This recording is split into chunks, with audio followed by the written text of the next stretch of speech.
দেখতে পাচ্ছেন সেই সমস্যাটাই যেটা কিনা লাইভের মাঝপথে কাটা গিয়েছে। তো আমরা ওইখান থেকে শুরু করবো এখন চার্জিং ইরোর সমস্যা। দেখতে পাচ্ছেন এখানে এম্পিয়ার মাত্র 0.2 অথবা 0.3 এম্পিয়ার নিচ্ছে।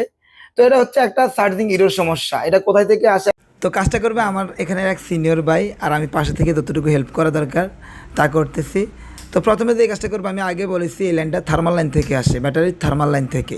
এটা ব্যাটারি থেকেও আসতে পারে, বোর্ড থেকেও আসতে পারে। সেই জন্য আমরা ব্যাটারির থার্মাল লাইনের টেস্ট পয়েন্টে একটা জাম্পার ওয়্যার লাগিয়ে নেব, যেখানের মধ্যে আমরা ভোল্টেজ চেক করতে পারবো। তো দেখতে পাচ্ছেন এখানে আমরা চার্জার লাগিয়ে ভোল্টেজটা মেপে নিচ্ছি ব্যাটারি খোলা অবস্থায়। আমি আবার বলছি ব্যাটারি খোলা অবস্থায় আছে। দেখতে পাচ্ছেন এখানে 1 ভোল্ট শো করছে ব্যাটারি খোলা অবস্থায়।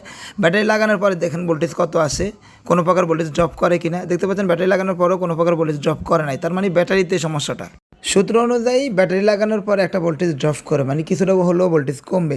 তো এই ফাঁকে বলে রাখি, যারা আমার লাস্ট লাইভটা দেখেন নাই, ওই লাস্ট লাইভটা দেখলে এটা আরও ক্লিয়ারভাবে বুঝবেন যে ব্যাটারি লাগালে কেন ভোল্টেজ কমবে।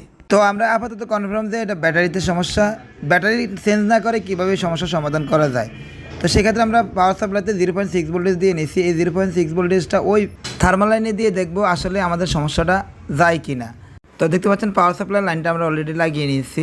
এবার আমরা প্রথমে আই চার্জার দেখবো। আই চার্জারে তখন 0.3 এম্পিয়ার নিয়েছিল, এখন কত এম্পিয়ার নেয় এখানে দেখতে পাচ্ছেন। আই চার্জারে 0.8 এম্পিয়ার নিচ্ছে। একটু ফাস্ট চার্জিংয়ে দিয়ে দেখি।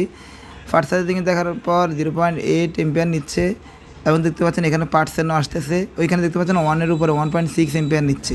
তো আলহামদুলিল্লাহ আমাদের আপাতত 0.6 ভোল্টেজ দিলে এখানে এই সমস্যাটা সমাধান হয়ে যাবে। এখন কি করতে হবে? এখন আমাদের একটা ডিভাইডার সার্কিট করতে হবে। ডিভাইডার সার্কিট সম্পর্কে জানতে হলে আমার লাইভটা ভালোভাবে দেখবেন কীভাবে এই ডিভাইডার সার্কিট করতে হয়। ডিভাইডার সার্কিট কোন জায়গা থেকে করব এটা নিয়ে বৃহৎ ভিডিও রয়েছে, অনেক ভিডিও রয়েছে, আমার সবগুলো ভিডিও দেখেন।